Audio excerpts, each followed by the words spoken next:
Nag-final briefing na kanina ang mga opisyal ng ating pamahalaan para sa pagbisita sa bansa ni Pope Francis.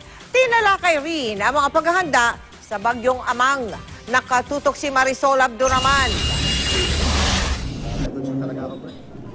Nilawakan ang lugar na iikutan ni Pope Francis sa Luneta sa Linggo. Ito ang inanunsyo kanina ni DILG Secretary Marojas sa isinagawang final briefing ng gobyerno para sa paghahanda sa pagdating ng Santo Papa ngayong araw. Ang dagdag lang is, so he will be coming from Ross Boulevard, turn right on TM Calao, turn left on Orosa, turn left on Nakatigbak, turn left on Rojas, drive up here, South Drive, and then the parade road, and then papasok siya rito, pero imbes na U, ito yung latest, mag-E-S, parang S, para mas marami siyang malapitan. Present sa briefing kanina ang NDRRMC na nakaalerto rin, hindi lang dahil sa pagdating ng Santo Papa, kundi sa pagbabantay ng panahon, lalo't pumasok na sa Philippine Area of Responsibility ang bagyong Amang na may dala raw na pag-uulan. Ang karakteristik po nito ni Amang, ulan din po.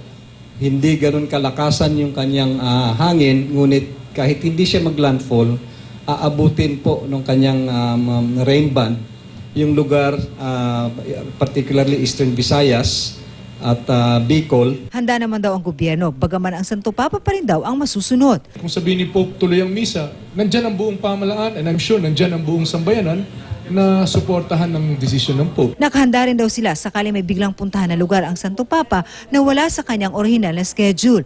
Gaano man karami ang inaasahang dadagsa. Muli namang nagpaalala ang Malacanang sa publiko. Ang pinaka-importante pong tatlong reminders, stay calm, don't push, don't run po. Bagamat karamihan sa mga pulis ngayon ay nakadeploy para sa papal visit, tiniyak ng PNP na bantay sarado rin nila ang iba pang lugar sa Metro Manila at sa iba pang panig ng bansa.